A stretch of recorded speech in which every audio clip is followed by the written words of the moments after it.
Hello, welcome to my bookshelf, and today I wanted to share with you guys a book haul that is long overdue, so let's just jump on in. The first one is my May Book of the Month pick, and I picked The Perfect Mother by Amy Molloy. And this is a thriller. We're following a group of new mothers, and they decide to have a ladies' night out, to take some time for themselves. They deserve it, so they're going out, they're having one night to themselves. But unfortunately, they come back, and one of the babies is missing, which honestly just sounds like every mother's just worst nightmare. I cannot even imagine.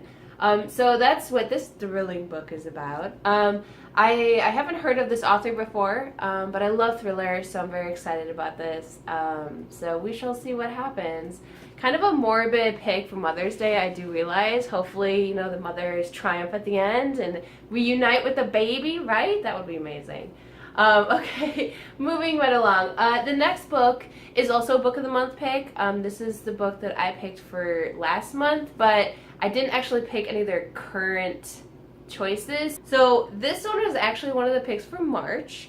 I thought about getting this for my March pick actually, but I hesitated and I went with something else I thought would be a safer choice for me personally. But after having picked a different book, I have heard such great reviews about this one, so I was like, you know what, I should just get it. So I did. And that book would be The Astonishing Color of After by Emily X.R. Pan. This has such a unique storyline, at least to me. I haven't read a book quite like this, but it seems like we're following this main character who firmly believes that after her mother died, her mother became a bird.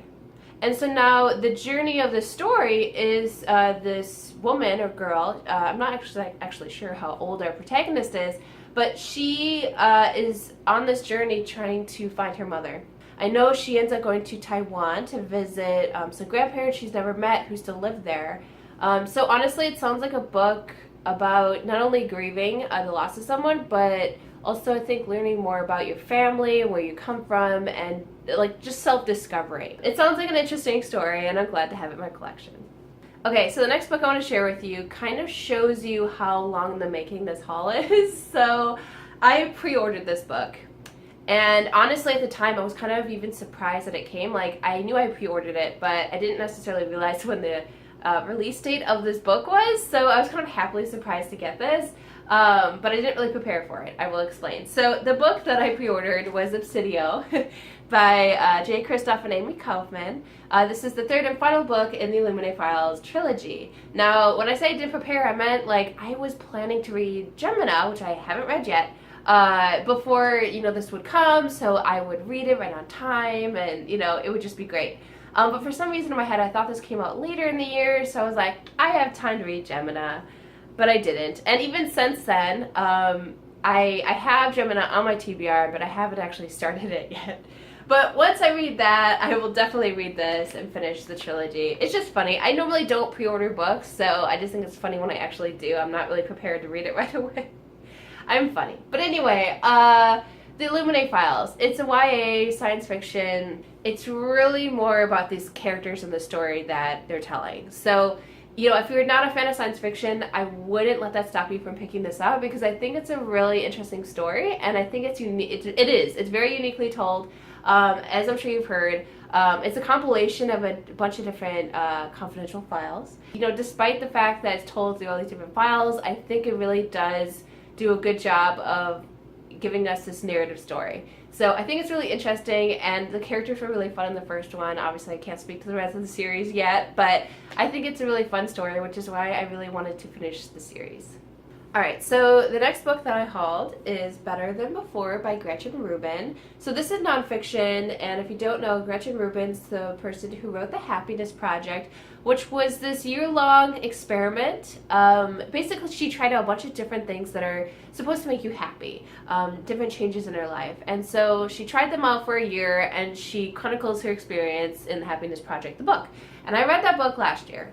And I thought it was great. I think I had some really interesting insights, and it was really interesting overall. But this one, she did that, a few years ago now. This is really her trying to explain to us what it was like to try to keep some of those habits and what she's learned from the experience since then, because I'm pretty sure she's kind of been doing some version of her happiness project every year since then, but she's just been tweaking it, you know, after she's learned what's worked for her and what hasn't. And so this book is really helping explain to us, you know, maybe a better way to do things, you know, something that works longer term. Because like for her in the first book, it was kind of broken down by month, and so she had to do whatever it was for a month, you know what I mean? And month, it's a decent amount of time, but it's not like a long term thing.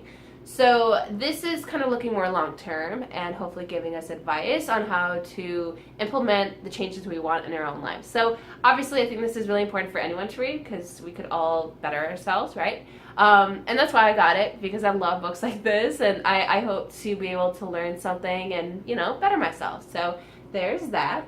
Okay, the next book that I hauled is the second book in All the Wrong Questions series by Lemony Snicket, and this one's called When Did You See Her Last? I don't know a whole lot about the series itself. Obviously, I know it's written by Lemony Snicket, which is the only reason why I'm getting it, to be honest. I love a series of unfortunate events. It was such a fun story, and I just really enjoyed the way it was written. I'm very curious, actually, to see what this series is about, but also to see if, like a series of unfortunate events, if Lemony Snicket is also kind of part of the cast of characters, if that makes sense. If you've read a series of unfortunate events, you'll know what I'm talking about. I'm very curious to see if the character of Lemony Snicket is also in this book in some way, kind of like a series of unfortunate events. So anyway, this is the second one. I now have the first 4 books in this series. I have no idea how many books there are in this series.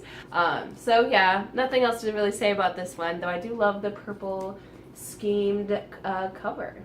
Okay, the next book I hauled is The Runaway Jury by John Grisham. I have never read John Grisham, and I've never seen any of the movies that were made, you know, that were adapted from his books. So I'm very new to the world of Grisham. But I do know he does thoroughly enjoy writing about the legal system, and especially the court system in this book anyway. And because they've been made into movies that I've heard have been really good, I'm very intrigued to see what the original book is actually like. And he's got several different books that were made into popular movies. But either way, this one, as we can tell from the title, is about a jury. Apparently the jury's acting weird, and I like that the synopsis doesn't tell us like what it means by that, like how are they acting weird? We don't know. I like that. I want some intrigue in my book.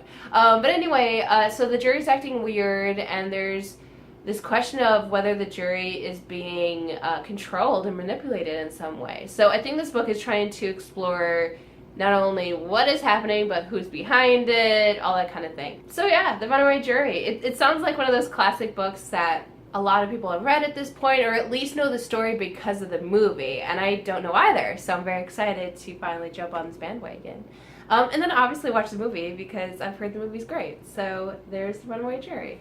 Okay, so the next book that I hauled is A Million Little Pieces by James Fry, and this is a true account of his experiences dealing and struggling with addiction, but also the treatment of it as well. So it talks about how he went into a residential treatment facility, and so I'm not sure how much of this book is, you know, before he went to treatment and, you know, the experiences there, and then also, you know, the experiences in the treatment facility, and then after. Like, I have no idea the breakdown, but I've been recommended this book by someone whom I trust their opinion. So I'm hoping that it really is a really good account of these issues.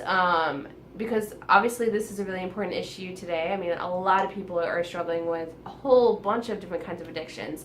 And I think it's really important to understand, at least on some level, what that's like for them, but also, you know, what the process is for recovery. You know, is it working? Is it not? You know, do these treatment facilities, as they are right now, are they really doing the best that they can? I'm just kind of curious to see how James, at least, you know, his own personal experience, like what that was like for him, and ultimately like what worked for him and what really didn't help at all. Obviously everyone's different, but I think the more accounts that you read about this, the more, like, the better understanding you're gonna have of what, you know, addiction is and what it can look like. Okay, so the next book that I hauled is an anthology, actually, and it's called Slasher Girls and Monster Boys. And so because it's an anthology, we have a bunch of different authors, as you can see here, and they all provide a short story for this wonderful collection. And this collection, like most anthologies, has a theme. So this is, thriller and horror. And it seems to me, as far as I can tell from the synopsis of what this collection is, they're all inspired by a different either movie or TV show or even song. And they take that inspiration and obviously they put their own twists on it. But there is something that is specifically like some kind of pop culture reference that they've been inspired by. So I think it'll be kind of fun because I think they reveal to you at the end like what the inspiration was. So I think it'll be fun to try to guess what the inspiration is. You know what I mean? I think that'll be kind of cool. But either way, I love thrillers and horror movies. I just love it all. So I'm very excited to have this anthology, and I think this will be a perfect book to read for Halloween this year. I think it'll be great. The next book I hauled is Sick in the Head by Judd Apatow. Now, if you don't know, Judd Apatow is a filmmaker. He's made lots of really funny movies. And this book is basically just a collection of different interviews he's done with other filmmakers and comedians, I think, specifically. And yeah, it's just a transcription of those interviews. Pretty straightforward. So some of the people that he interviews that are in this book, we have Mel Brooks, Jerry Seinfeld, Amy Schumer, Jon Stewart, Stephen Colbert, Jimmy Fallon, Sarah Silverman, Roseanne Barr, Louis C.K., Chris Rock, and Lena Dunham. And I think there's more as well, but those are the ones that are mentioned on the back. So I'm just really excited. I enjoy Judd Apatow's movies. I enjoy the work of these people that are mentioned on the back. So I'm just very excited to kind of get a glimpse into some of the things I've talked about. I just think they'll be really interesting. Alright, so the next book that I hauled is this strange little book. And it's called LMNOP, A Novel in Letters by Mark Dunn. Now this is a book that I heard about from the booktuber Unmanaged Mischief, and she reviews it because she read it at some point, and I don't exactly remember her thoughts and feelings on it, but I remember her discussion on it, and her discussion on this book really made me intrigued to actually read the book. So like I said, it's a little strange. We're following this unique little society, I guess, on this island. They have this phrase that is really, really important to them because it has every single letter in the alphabet. So I don't know, for them it has this extra significance. Anyway, so they have this on the statue, and this is a really important statue for them and a really important phrase.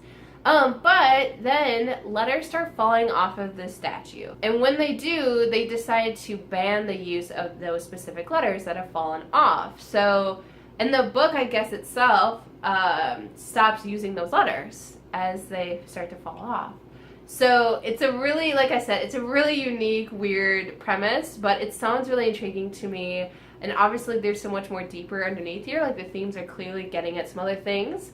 And I'm just very intrigued to see how they handle it and ultimately where the story ends up. It's a fairly short book, so that'll be, fairly easy to read. I really like unique premises, and I think it'll be interesting. Okay, so the last book I hauled is a book I had never heard of before, and honestly, one of the main reasons why I got it is because I was at a local bookstore in Pittsburgh, and this book is from a local author, and I was trying to find a book to get from the bookstore to support them. It's important to support the local bookstores, right? So I was trying to find a book that I could buy that, I would really enjoy, and I thought would be kind of unique to that bookstore. And so when I saw the section on local authors, I was like, this is perfect. What better way to support the bookstore, right? So I found a book, but I've never heard of it before. But it sounds unique and quirky, which is definitely up my alley, so I'm intrigued.